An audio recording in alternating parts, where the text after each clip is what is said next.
Welcome, seekers of knowledge. Welcome, seekers of knowledge, you in whom words ignite the lanterns of consciousness, and whose souls are quenched by the wellspring of wisdom. Here, within the halls of Millennium Library, we embark together on a unique journey through the paths of letters and the labyrinthine corridors of ideas.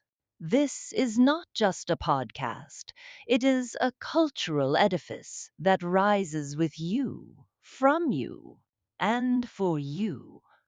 We are here to revive the worlds of novels, to delve into the depths of stories, and to present you with the treasures of classic literature, transcending the boundaries of time and space.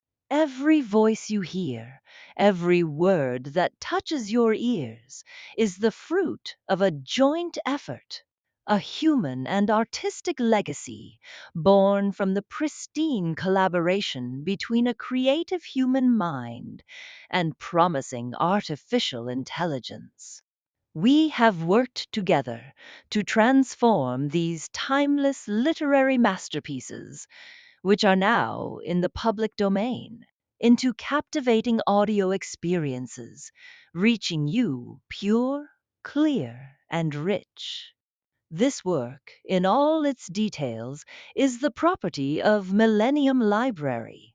All broadcasting and production rights are reserved to it, and everything you hear is part of this cultural legacy that we offer to the world.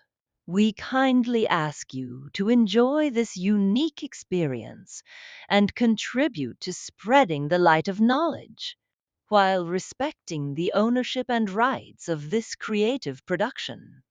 Millennium Library, where human and artificial intelligence meet to create an enduring legacy.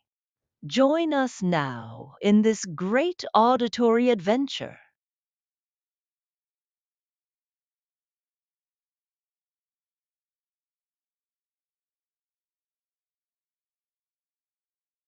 The Secret Garden. Dickon. The sun shone down for nearly a week on the secret garden. The secret garden was what Mary called it when she was thinking of it. She liked the name, and she liked still more the feeling that when its beautiful old walls shut her in, no one knew where she was. It seemed almost like being shut out of the world in some fairy place. The few books she had read and liked had been fairy story books, and she had read of secret gardens in some of the stories. Sometimes people went to sleep in them for 100 years, which she had thought must be rather stupid. She had no intention of going to sleep, and in fact, she was becoming wider awake every day which passed at Misselthwaite. She was beginning to like to be out of doors. She no longer hated the wind, but enjoyed it. She could run faster and longer, and she could skip up to 100. The bulbs in the secret garden must have been much astonished. Such nice, clear places were made round them that they had all the breathing space they wanted. And really, if Mistress Mary had known it, they began to cheer up under the dark earth and work tremendously. The sun could get at them and warm them, and when the rain came down, it could reach them at once. So they began to feel very much alive. Mary was an odd, determined little person, and now she had something interesting to be determined about. She was very much absorbed, indeed. She worked and dug and pulled up weeds steadily, only becoming more pleased with her work every hour, instead of tiring of it. It seemed to her like a fascinating sort of play. She found many more of the sprouting pale green points than she had ever hoped to find. They seemed to be starting up everywhere, and each day she was sure she found tiny new ones, some so tiny that they barely peeped above the earth. There were so many that she remembered what Martha had said about the snowdrops by the thousands, and about bulbs spreading and making new ones. These had been left to themselves for 10 years, and perhaps they had spread, like the snowdrops, into thousands. She wondered how long it would be before they showed that they were flowers. Sometimes she stopped digging to look at the garden and try to imagine what it would be like when it was covered with thousands of lovely things in bloom. During that week of sunshine, she became more intimate with Ben Weatherstaff. She surprised him several times by seeming to start up beside him as if she sprang out of the earth. The truth was that she was afraid that he would pick up his tools and go away if he saw her coming. So she always walked toward him as silently as possible. But in fact, he did not object to her as strongly as he had at first. Perhaps he was secretly rather flattered by her evident desire for his elderly company.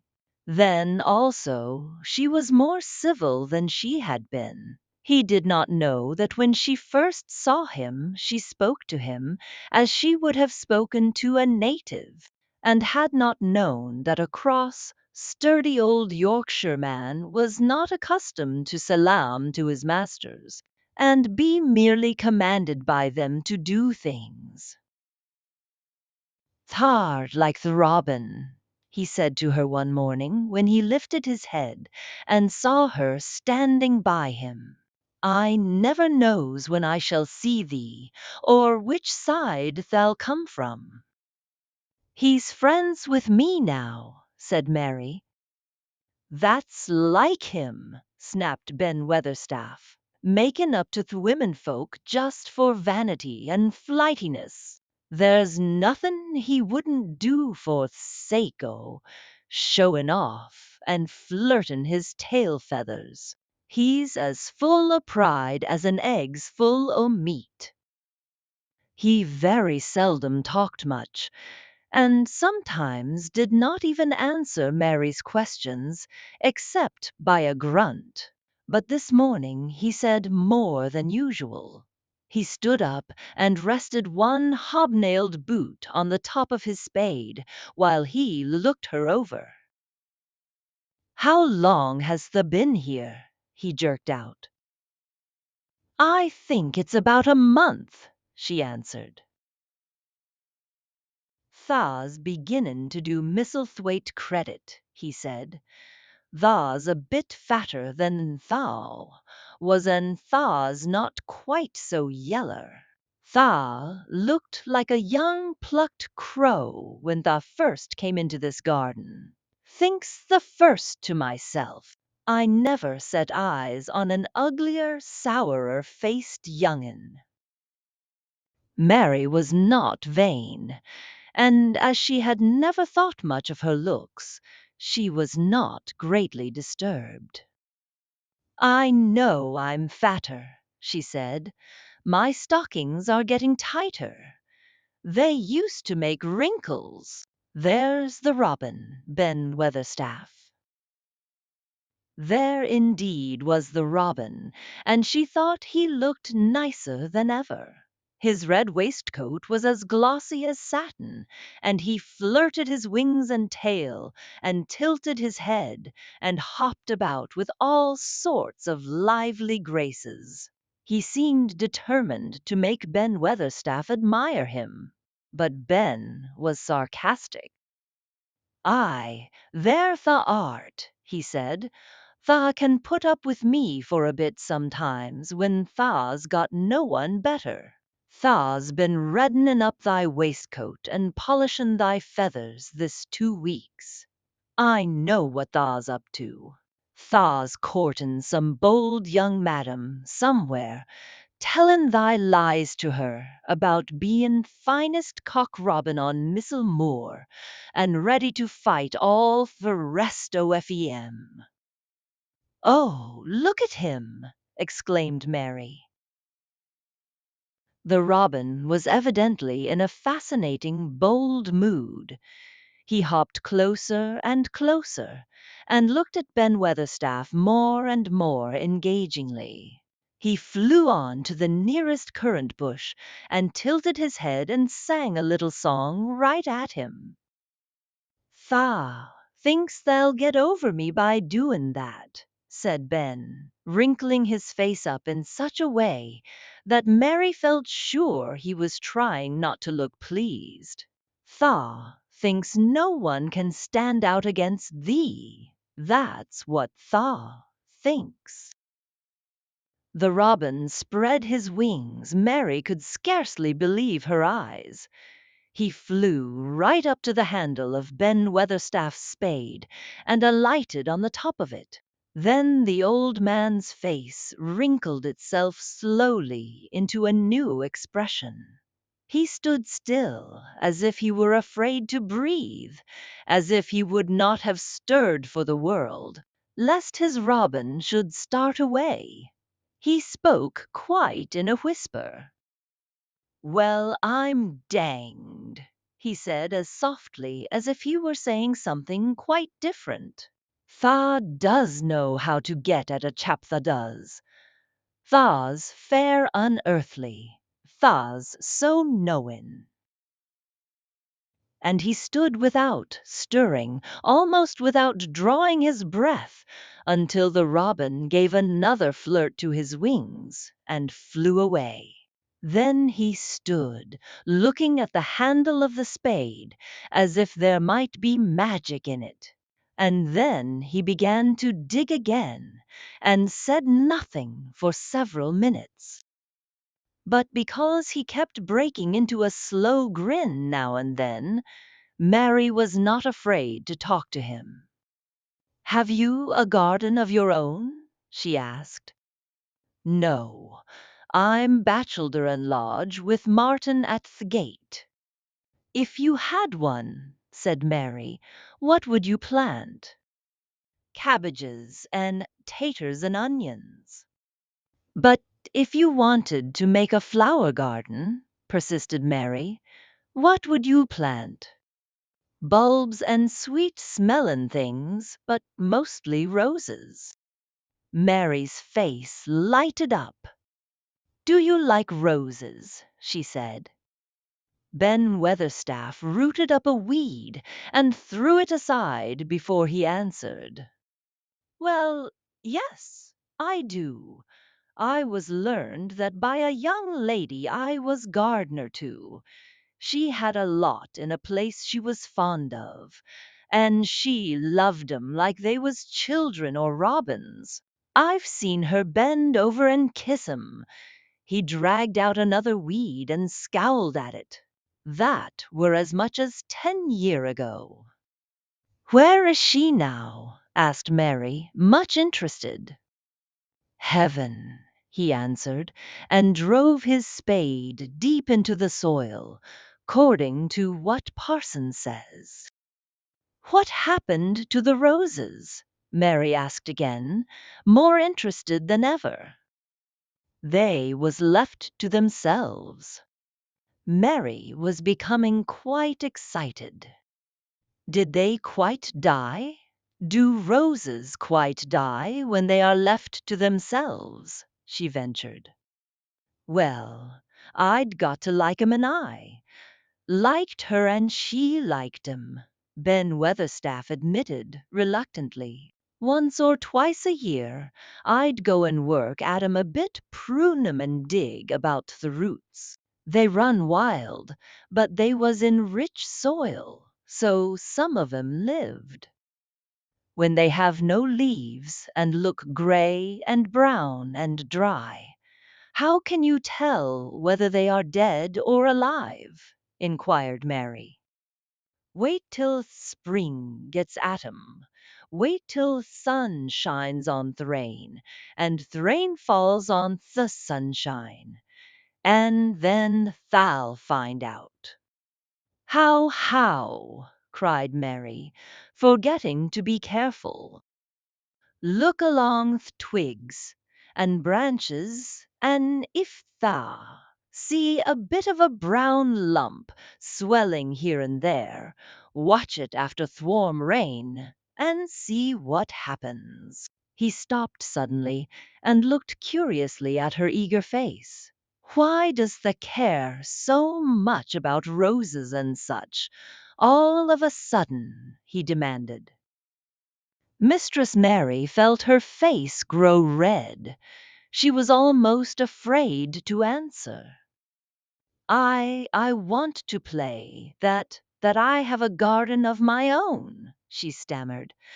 There is nothing for me to do. I have nothing, and no one." "Well," said Ben Weatherstaff slowly, as he watched her, "that's true. Tha hasn't." He said it in such an odd way that Mary wondered if he was actually a little sorry for her. She had never felt sorry for herself. She had only felt tired and cross because she disliked people and things so much.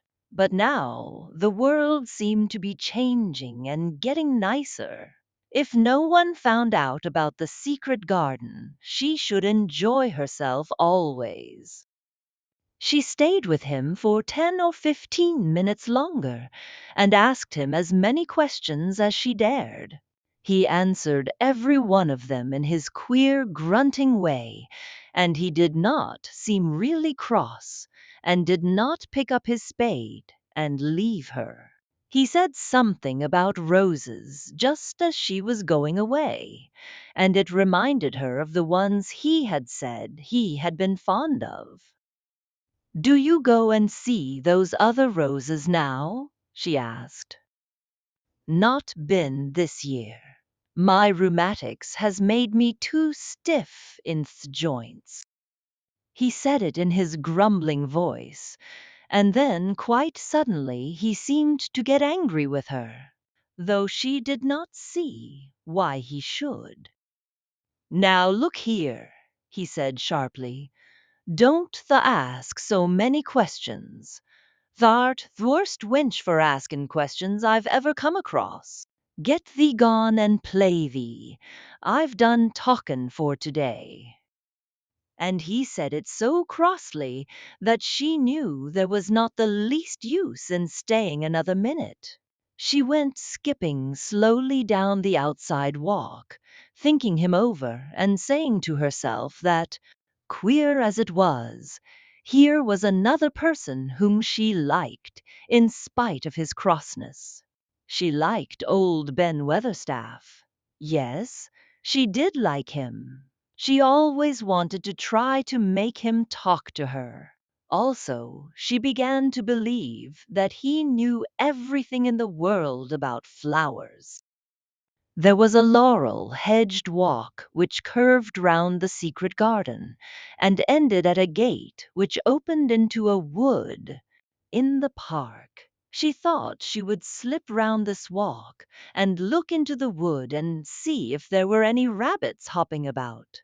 She enjoyed the skipping very much, and when she reached the little gate, she opened it and went through, because she heard a low, peculiar whistling sound and wanted to find out what it was.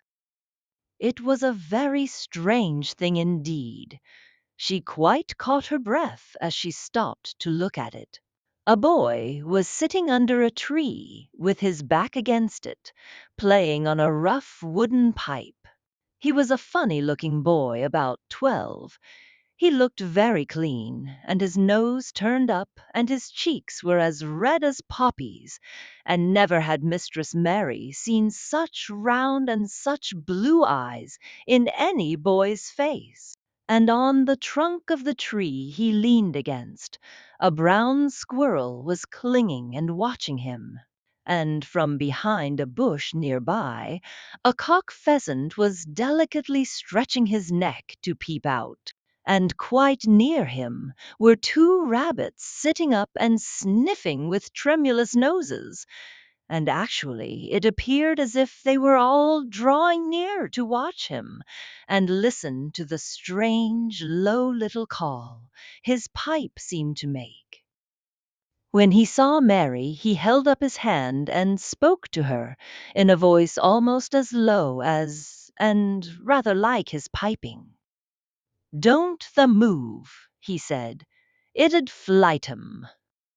Mary remained motionless. He stopped playing his pipe and began to rise from the ground. He moved so slowly that it scarcely seemed as though he were moving at all. But at last he stood on his feet, and then the squirrel scampered back up into the branches of his tree. The pheasant withdrew his head, and the rabbits dropped on all fours and began to hop away, though not at all as if they were frightened. "I'm Dickon," the boy said. "I know," thought Miss Mary. Then Mary realized that somehow she had known at first that he was Dickon. Who else could have been charming rabbits and pheasants, as the natives charm snakes in India? He had a wide, red, curving mouth, and his smile spread all over his face. "I got up slow," he explained, "because if the makes a quick move, it startles 'em. A body has to move gentle and speak low when wild things is about."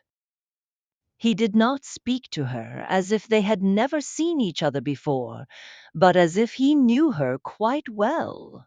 Mary knew nothing about boys, and she spoke to him a little stiffly because she felt rather shy.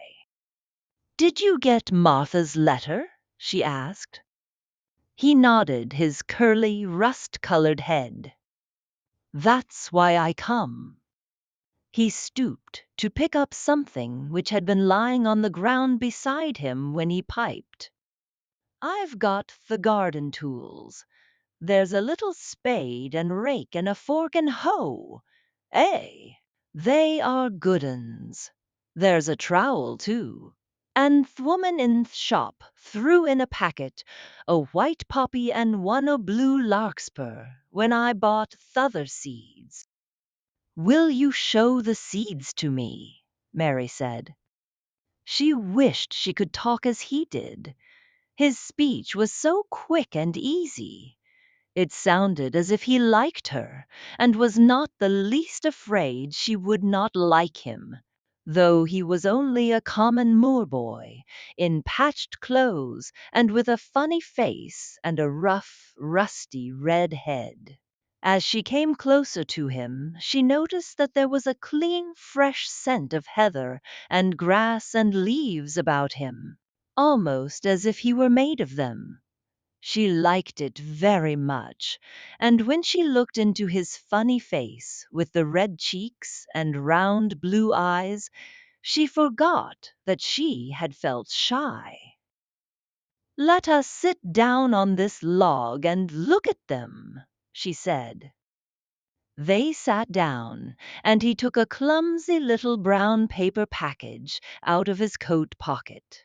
He untied the string, and inside there were ever so many neater and smaller packages, with a picture of a flower on each one. "There's a lot o' mignonette and poppies," he said. "Mignonette's the sweetest smellin' thing as grows, and it'll grow wherever you cast it, same as poppies will. Them as'll come up and bloom if you just whistle to 'em. Them's nicest of all." He stopped and turned his head quickly, his poppy-cheeked face lighting up. "Where's that robin as is callin' us?" he said. The chirp came from a thick holly bush, bright with scarlet berries, and Mary thought she knew whose it was. Is it really calling us? She asked. Aye, said Dickon, as if it was the most natural thing in the world. He's callin' someone he's friends with. That's same as sayin', here I am. Look at me. I wants a bit of a chat. There he is in the bush. Whose is he? He's Ben Weatherstaff's, but I think he knows me a little, answered Mary. Aye, he knows thee, said Dickon in his low voice again. And he likes thee. He's took thee on. He'll tell me all about thee in a minute. He moved quite close to the bush with the slow movement Mary had noticed before, and then he made a sound almost like the robin's own twitter. The robin listened a few seconds, intently, and then answered quite as if he were replying to a question. Aye, he's a friend o' yours, chuckled Dickon. Do you think he is? Cried Mary eagerly. She did so want to know. Do you think he really likes me? He wouldn't come near thee if he didn't, answered Dickon. Birds is rare choosers, and a robin can flout a body worse than a man. See, he's making up to thee now. Cannot thou see a chap? He's sayin'. And it really seemed as if it must be true. He so sidled and twittered and tilted as he hopped on his bush. Do you understand everything birds say? Said Mary. Dickon's grin spread until he seemed all wide, red, curving mouth, and he rubbed his rough head. I think I do, and they think I do, he said. I've lived on the moor with 'em so long. I've watched 'em break shell, and come out and fledge, and learn to fly, and begin to sing, till I think I'm one of 'em. Sometimes I think p'raps I'm a bird, or a fox, or a rabbit, or a squirrel, or even a beetle, and I don't know it. He laughed and came back to the log and began to talk about the flower seeds again. He told her what they looked like when they were flowers. He told her how to plant them, and watch them, and feed and water them. See here, he said suddenly, turning round to look at her. I'll plant them for thee myself. Where is the garden?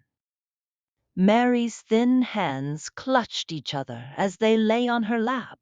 She did not know what to say, so for a whole minute she said nothing. She had never thought of this. She felt miserable, and she felt as if she went red and then pale. "Tha's got a bit o' garden, hasn't tha?" Dickon said. It was true that she had turned red and then pale. Dickon saw her do it, and as she still said nothing, he began to be puzzled. "Wouldn't they give thee a bit?" he asked. "Hasn't thee got any yet?" She held her hands tighter and turned her eyes toward him. "I don't know anything about boys," she said slowly. "Could you keep a secret if I told you one? It's a great secret. I don't know what I should do if anyone found it out. I believe I should die." She said the last sentence quite fiercely. Dickon looked more puzzled than ever, and even rubbed his hand over his rough head again. But he answered quite good-humoredly. "I'm keepin' secrets all th' time," he said. "If I couldn't keep secrets from th'other lads, secrets about foxes' cubs, and birds' nests, and wild things' holes, there'd be naught safe on the moor. I can keep secrets." Mistress Mary did not mean to put out her hand and clutch his sleeve, but she did it. "I've stolen a garden," she said very fast. "It isn't mine. It isn't anybody's. Nobody wants it. Nobody cares for it. Nobody ever goes into it. Perhaps everything is dead in it already. I don't know." She began to feel hot and as contrary as she had ever felt in her life. "I don't care. I don't care. Nobody has any right to take it from me when I care about it and they don't. They're letting it die, all shut in by itself," she ended passionately, and she threw her arms over her face and burst out crying, poor little Mistress Mary. Dickens's curious blue eyes grew rounder and rounder. Eh," he said, drawing his exclamation out slowly, and the way he did it meant both wonder and sympathy. "I've nothing to do," said Mary. "Nothing belongs to me. I found it myself, and I got into it myself. I was only just like the robin, and they wouldn't take it from the robin." "Where is it?" asked Dickon in a dropped voice. Mistress Mary got up from the log at once. She knew she felt contrary again, and obstinate, and she did not care at all. She was imperious and Indian, and at the same time hot and sorrowful. "Come with me, and I'll show you," she said. She led him round the laurel path and to the walk where the ivy grew so thickly. Dickon followed her with a queer, almost pitying, look on his face. He felt as if he were being led to look at some strange bird's nest and must move softly. When she stepped to the wall and lifted the hanging ivy, he started. There was a door, and Mary pushed it slowly open, and they passed in together. And then Mary stood and waved her hand round defiantly. "It's this," she said. "It's a secret garden, and I'm the only one in the world who wants it to be alive." Dickon looked round and round about it, and round again. "Eh!" he almost whispered. "It is a queer, pretty place. It's like as if a body was in a dream." Conclusion of our journey. And so we reach the conclusion of our journey for today, within the unending worlds of words and the never folding pages of knowledge. We have spent an enjoyable and beneficial time together within the embrace of Millennium Library, where voices meet tales and a new cultural legacy is forged. We hope you have enjoyed every moment and delved deeply into the dimensions of the story or novel we presented to you. Always remember that this grand edifice, Millennium Library, is the result of a unique collaboration between human creativity and the profound depth of artificial intelligence. Our goal is to enrich your ears and minds with the treasures of world literature and to make knowledge accessible to everyone, while preserving the ownership rights of Millennium Library for this distinctive production. Don't forget to follow us and activate the notification bell to receive all new content. And share this podcast with everyone around you, for knowledge is light, and together we illuminate the paths.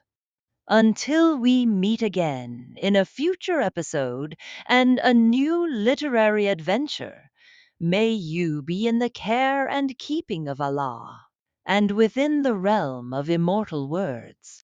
Millennium Library, where tales are embodied, knowledge is narrated, and creativity is immortalized.